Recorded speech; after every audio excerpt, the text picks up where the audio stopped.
ngobrolin taktik ya. Oke, kali ini kita akan membahas tentang taktik Pep Guardiola di Barcelona dulu ya, di masa kejayaannya dulu. Jadi seperti apa untuk penerapannya di game Top 11 ini. Jadi kita akan bagi dua ya. Yang pertama kita akan masuk ke papan pengaturan setting di sebelah sini. Oke, kita akan jelaskan satu persatu gimana settingnya. Kemudian yang kedua kita akan menuju ke papan formasi, gimana sih cara geraknya kalau kita setting seperti itu tadi.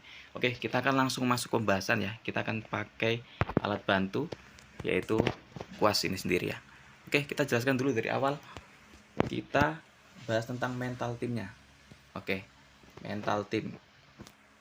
Jadi di sini kenapa kita setting normal? Karena untuk permainan possession seperti pembahasan kita di video yang pertama, yaitu pergerakan unit dari pemain-pemain kita atur mengambang di tengah ya. Jadi para pemain kita tidak terlalu tinggi dan tidak terlalu rendah ya. Jadi positioningnya dia akan merapat ke tengah. Simpelnya seperti itu ya. Kenapa? Karena kalau untuk setting gigih menyerang ataupun menyerang itu terlalu tinggi ya. Jadi untuk possession benar-benar kita harus kuasai, kita harus dominasi di lini tengahnya. Oke. Kenapa alasan kita pakai setting mental tim normal ya? Karena memang permainan Barcelona saat itu mengambang di tengah, semuanya dialirkan dan mencari ruang kosong gitu ya. Oke, kita bahas lagi ke fokus umpan. Fokus umpan sudah pasti ya, sudah pasti kita lewat tengah karena Barcelona superioritasnya dari tengah ya. Tapi nanti kita akan kombinasikan dengan permainan fullback ya, dimana kita saat itu ingat dengan peran Dani Alves dan juga Jordi Alba ya. Oke, yang menyusur di sisi, tapi tidak akan dominan ya, untuk membuka ruang saja, untuk memperbanyak bermain di area kotak penalti. Oke, dilanjutkan untuk gaya mengumpan sudah pasti pendek ya, karena positioning. Kemudian serangan balik kita matikan saja. Kemudian untuk gaya tekanan kita kakek tinggi ya. Kenapa? Karena di Barcelona itu memang tidak menerapkan high press dan belum ada saat itu ya. Mereka mendominasi lini tengah sampai ke depan. Kemudian ketika dia kehilangan bola, dia akan berusaha untuk cari bolanya terus.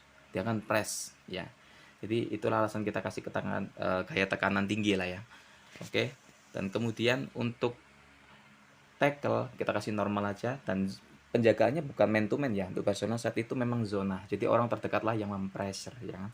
Untuk jebakan offside kita nyalakan karena kita bermain dengan all out sekali ya. Oke, pembahasan yang kedua kita akan langsung ke papan formasi, gimana sih cara pergerakan para pemainnya ini. Oke, langsung lesuk kita ke papan formasi ya. Oke, jadi di sini kenapa kita kasih tanda panah seperti ini, saya kasih tanda ya, dan di sini. Oke, kenapa sih kita kasih tanda begini? Oke, sebetulnya ini adalah pergerakan yang diatur oleh Josep Guardiola ya, karena dengan building konstruktif atau pembangunan serangan dari bawah itu benar-benar harus disengaja ya. Jadi pemain yang terdepan akan sedikit turun untuk menambah opsi di lini tengah. Jadi kita bisa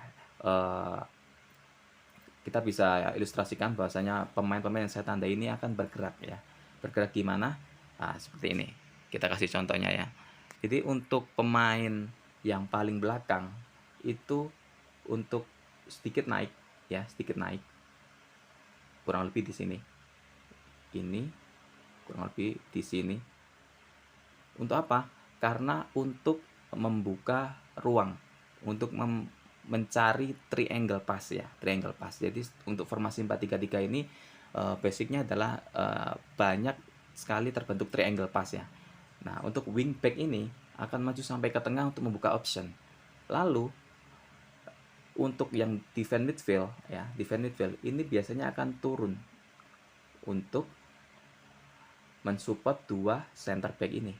Jadi dia akan membentuk triangle pass juga ya. Oke. Jadi itu untuk lini belakang, oke. Untuk lini tengah sangat cair sekali ya. Sangat cair sekali untuk lini tengah. Lini tengah ini benar-benar sangat cair. Dia akan bergerak kemanapun bola berada.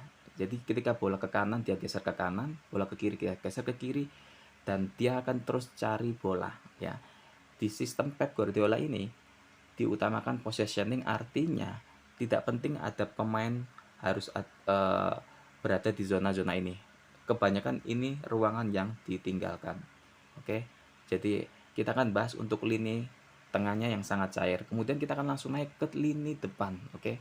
Kenapa lini depan begitu cair? Karena untuk pergerakan striker ini adalah striker false nine. Oke. Sama seperti yang saya punya ini, striker false nine, di mana dia akan bergerak. Dia akan bergerak turun. Dia akan bergerak sedikit turun untuk membantu dua CMF ini. Oke, untuk membantu ini, untuk memperbanyak jumlah, menambah jumlah, sehingga formasi lawan atau lini tengah lawan kalah jumlah. Inilah yang disebut superioritas tiki taka ya. Oke. Kemudian gimana untuk peran winger di sisi ini? Gimana sih? Oke. Winger akan bergerak mencari ruang yang ditimbulkan dari striker false nine tadi yang di tengah, di mana dia akan bergerak seperti ini. Atau yang ini ke sini. Jelas ya? Jadi pembukaan ruang yang dibuat sengaja oleh si striker false nine ini akan dimanfaatkan oleh winger ini. Singkatnya seperti itu. Oke. Jadi ini adalah pergerakannya. Oke. Setelah itu kita akan bahas gimana untuk aplikasinya di dalam pertandingan ya. Di dalam pertandingan sudah jelas ya. Kalian ketika mengambil boost, ambil untuk penguasaan ya, untuk penguasaan. Sedangkan ada pertahanan, penyerangan, penguasaan dan kondisi. Ambil yang penguasaan, ya kan? Ambil penguasaan. Oke. Dan untuk tambahan lagi, untuk bikin formasi ini lebih sukses lagi, Anda kolaborasikan skill-skill yang dibutuhkan dari setiap lini ya. Jadi yang dimaksud di sini adalah untuk memaksimalkan. Jadi contohnya saja ketika Anda cari DC, kalian cari DC, carilah DC yang pengumpan bola atau pengalir bola ya. Oke, ketika Anda cari wingback, Anda cari yang seperti saya ini.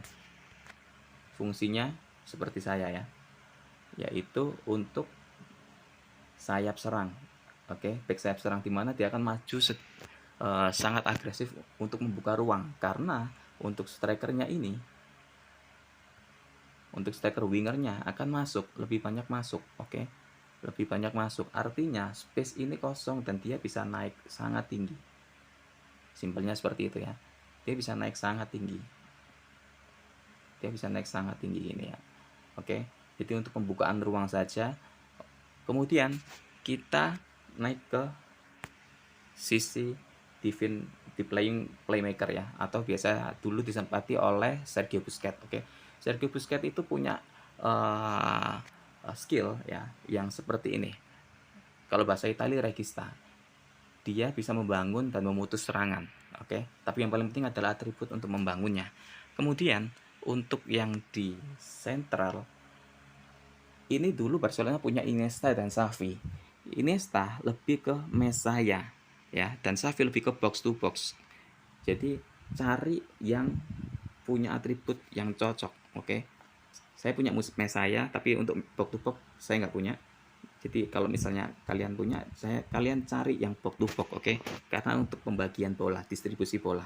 Dan untuk Mesaya sendiri, perannya lebih untuk free roll, bisa ke sini, bisa ke sini, dan bisa ke sini. Oke, free roll, benar-benar free roll.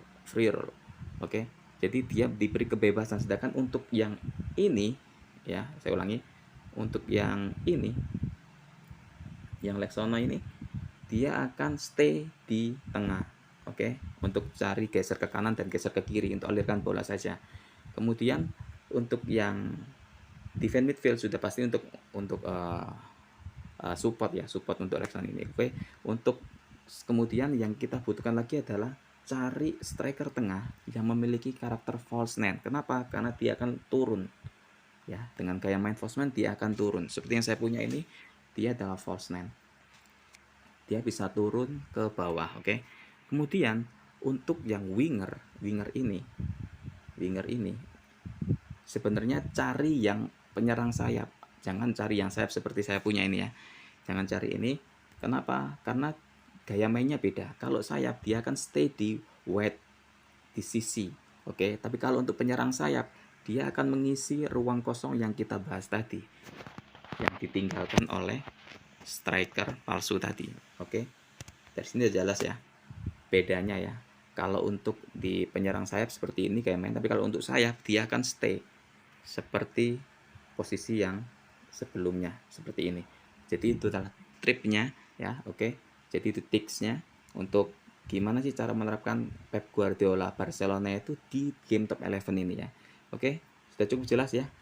Setelah ini kalian akan kita alihkan ke highlight ya, highlight pertandingan hari ini. Dan terima kasih sudah menyimak. Kalau misalnya masih belum paham, kalian ulangi lagi ya. Terima kasih waktunya dan sampai jumpa.